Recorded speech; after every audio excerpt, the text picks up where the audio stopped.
Hello, welcome to my channel Saurav Study Adda. I am Rana Saurav Singh. Today we are going to talk about the parts of speech. आप लोगों ने parts of speech के बारे में बहुत बहुत चीज़ सुनी होंगी। तो आज हम लोग समझेंगे कि पार्ट्स ऑफ स्पीच होते क्या हैं और नीचे क्या लिखा हुआ है।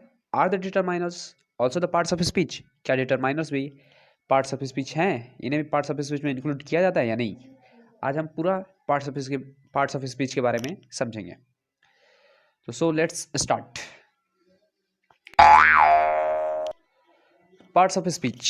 तो इसमें हम लोग पहले समझेंगे स्पीच। तो स्पीच को हम लोग बोल सकते हैं द कलेक्शन ऑफ सेंटेंसेस। और जैसे कि हम लोग जानते हैं सेंटेंसेस को हम लोग क्या बोलते हैं, the group of words. Sentence क्या होता है? Group of words. तो इसमें जो सेंटेंस के भी कई पार्ट होते हैं और जो सेंटेंस में जो हम लोग वर्ड यूज करते हैं वही होते हैं पार्ट्स ऑफ स्पीच, ऐसे समझिए। तो जो सेंटेंस में हम लोग वर्ड यूज करते हैं उन्हें कई ग्रुप में बांट दिया जाता है और उसी ग्रुप को हम लोग क्या बोलते हैं? Parts of speech. मतलब the words are divided into different kinds और classes called parts of speech.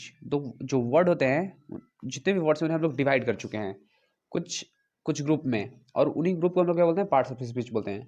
और उन ग्रुप को, उन वर्ड्स को कैसे बांटा गया, किस बेसिस पे बांटा गया? तो वो कैसे? According to their usage and according to they the work they do in the sentence.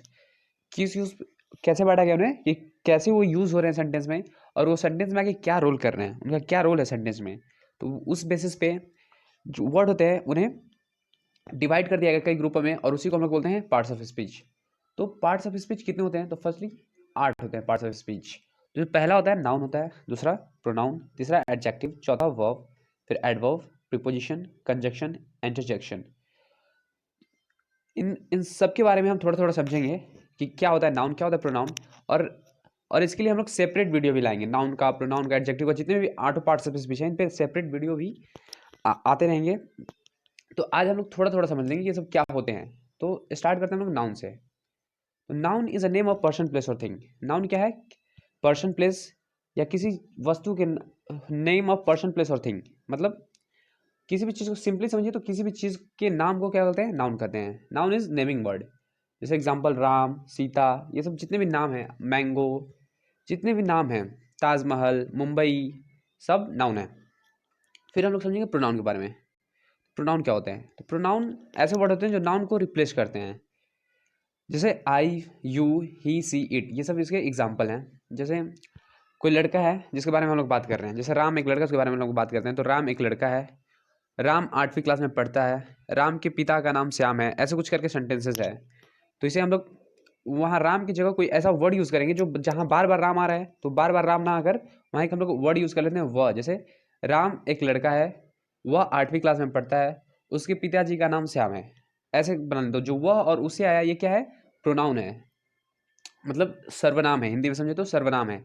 और उन्हीं को इंग्लिश में चेंज करते हैं। राम जैसे इंग्लिश में चेंज करते हैं उसे, तो Ram is a boy, Ram study in class 8, sorry he study in class 8। तो जो द वर्ड ही क्या है? ये है प्रोनाउन जो नाउन के बदले में यूज़ हो रहा है। इसके बाद पढ़ेंगे हम लोग एडजेक्टिव के बारे में। तो एडजेक्टिव क्या होते हैं? तो एडजेक्टिव ऐसे वर्ड होते हैं जो नाउन को डिस्क्राइब करते हैं। नाउन को डिस्क्राइब मतलब नाउन की विशेषता बताते हैं। एडजेक्टिव को हिंदी में क्या कहते हैं? विशेषण। और ये क्या करते हैं? नाउन की विशेषताएं बताते हैं। जैसे एक इसके एग्जांपल है small, big, good, well, blue, और बहुत सारे जैसे जैसे कि एग्जांपल लेते हैं, Ram is a good boy. तो इसमें बॉय क्या है? बॉय एक नाउन है और उससे पहले क्या है? गुड। तो गुड उस लड़के की विशेषता बता रही है, वो लड़का कैसा है? अच्छा है। तो ये हो गया एडजेक्टिव। फिर पढ़ेंगे वर्ब के बारे में। तो वर्ब होते हैं एक्शन और स्टेट। किसी चीज़ के एक्शन वर्ड्स या स्टेट्स, किसी की स्टेट्स को दिखाते हैं, अवस्था को दिखाते हैं, या एक्शन वर्ड क्या कहलाते हैं? वर्ब कहलाते हैं। जैसे कम, गो, रन, ईट, ये सब क्या है? वर्ब है। उसके बाद हम लोग पढ़ेंगे एडवर्ब के बारे में। तो एडवर्ब ऐसे वर्ड होते हैं जो डिस्क्राइब करते हैं वर्ब को, एडजेक्टिव को, और अपने आप एडवर्ब खुद को, अपने आप को भी डिस्क्राइब करता है। ये होता है एडवर्ब। जैसे साइलेंटली, बैडली, रियली, ये सब क्या है? एडवर्ब के एग्जाम्पल हैं। एडवर्ब के एग्जाम्पल में आप लोग देखेंगे तो लास्ट में एल वाई रहता है। मोस्टली, हम सब में नहीं लेकिन बहुत सारे में रहता है एल वाई लास्ट में। ये पहचानने का नियम है एडवर्ब का। फिर उसके बाद प्रीपोजिशन। प्रीपोजिशन क्या करता है? ये लिंक, प्रीपोजिशन दो वर्ड के बीच में रिलेशन को बताता है। Links a noun with another words, मतलब ये नाउन या दूसरे कोई अनदर ऑब्जेक्ट के बीच में रिलेशन को बताता है। इसके एग्जांपल है at, in, on, after, under. जैसे हम लोग समझेंगे, एक एग्जांपल लेते हैं, I am in the room, मैं रूम में हूँ। तो जो इन वर्ड है मेरे और रूम के बीच में रिलेशन बता रहे हैं कि I am in the room. वैसे conjunction conjunction are the word join the clauses और सेंटेंस और टू वर्ड्स ज्वाइन ऐसे होते हैं, अरे सॉरी, कंजक्शन ऐसे वर्ड होते हैं जो दो क्लॉजेज, दो सेंटेंस या दो वर्ड्स को जोड़ते हैं। जैसे राम एंड श्याम, तो राम और श्याम दो नाम है, बीच में कौन आया, एंड आया, तो एंड क्या है, कंजक्शन है। वैसे ही दो सेंटेंस को जोड़ सकता है, दो क्लॉजेस को जोड़ सकता है। Interjection, short exclamation, short exclamation जैसे जो जो एक्सक्लेमेशन सडन आती है, जो तुम्हारे चेहरे पे ऐसे भाव जो तुम सडन आते हैं किसी चीज़ देखने से, कुछ हो नहीं जाने से, तो उसे क्या बोलते हैं, उस वर्ड को हम लोग क्या बोलते हैं, जो वर्ड निकलते हैं मुंह से उसमें जब सडन फीलिंग को दर्शाने के लिए जो वर्ड हम लोग यूज़ करते हैं वो होते हैं इंटरजेक्शन। जैसे वाओ, उफ, ऐसे जो वर्ड होते हैं वो क्या कहलाते हैं, इंटरजेक्शन। जैसे एक एग्जांपल है, wow what a beautiful car, यहाँ जो वर्ड वाओ है क्या है, इंटरजेक्शन है।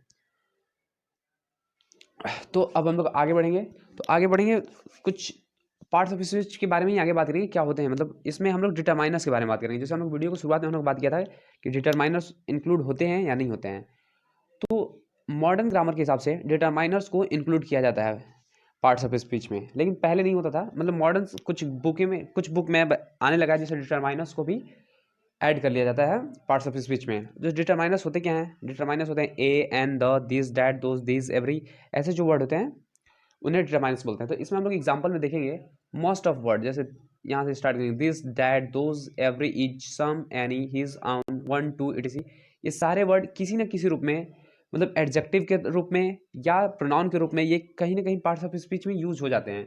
जो बचते हैं वो केवल ये ए एंड द बचते हैं, ए एंड द जो है ये बच जाते हैं, ये नहीं यूज होते हैं कहीं ना ही प्रोनाउन की तरह, ना ही नाउन की तरह, ना ही एडजेक्टिव की तरह, कहीं नहीं यूज होते हैं। ये और सब जो वर्ड हैं दिस, दैट, दोज, ये कहीं ना कहीं यूज हो जाते हैं एज अ एडजेक्टिव और एज अ प्रोनाउन। तो इनको भी मॉडर्न ग्रामर के हिसाब से ए एंड द को भी पार्ट्स ऑफ स्पीच में जोड़ लिया जाता है, लेकिन पुराने ज़माने में ऐसा नहीं होता था। पुराने मतलब ये सब नहीं थे, इन्हें पार्ट्स ऑफ स्पीच में नहीं जोड़ा जाता था। सो लेट्स स्टार्ट, आगे बढ़ते हैं। तो some words can be used different parts of speech, कुछ ऐसे वर्ड होते हैं जो डिफरेंट डिफरेंट ग्रुप में भी आ सकते हैं। जैसे पार्ट्स ऑफ स्पीच, जैसे नाउन है, प्रोनाउन है, एडजेक्टिव है। कुछ ऐसे वर्ड्स होते हैं जो एडजेक्टिव भी हों, एडवर्ब भी हों, मतलब अलग अलग चीज़ हो सकती है। एडवर्ब है तो प्रीपोजिशन भी होगा, प्रीपोजिशन होता है कंजक्शन भी होगा। ऐसे ऐसे वर्ड, बहुत सारे ऐसे वर्ड हैं जो मतलब कई जगह यूज आते हैं, कई पार्ट्स ऑफ स्पीच में। जैसे एक वर्ड है आफ्टर, उसी को लेकर हम लोग एग्जाम्पल समझेंगे। दे अराइव्ड सून आफ्टर, मतलब वे जल्दी पहुंच जाएंगे। तो यहाँ जो आफ्टर है एज अ एडवर्ब यूज हो रहा है, एडवर्ब ऑफ टाइम की तरह यूज हो रहा है। उसके बाद दे अराइव्ड आफ्टर अस, वो हमारे बाद पहुंचेंगे, मतलब जब हम पहुंच जाएंगे तब वो पहुंचेंगे। तो दोनों वर्ड के बीच में क्या बता रहा है, रिलेशन बता रहा है। तो ये हो गया प्रीपोजिशन, यहाँ after as a preposition use हुआ है। फिर आगे बढ़ेंगे, they arrived after we had left, ये दो सेंटेंस को जोड़ रहा है। They arrived we had left, दो सेंटेंस उसको जोड़ रहा है, तो इस क्या हो गया, ये एज ए कंजक्शन यूज हो रहा है। So thank you for watching my video, bye bye.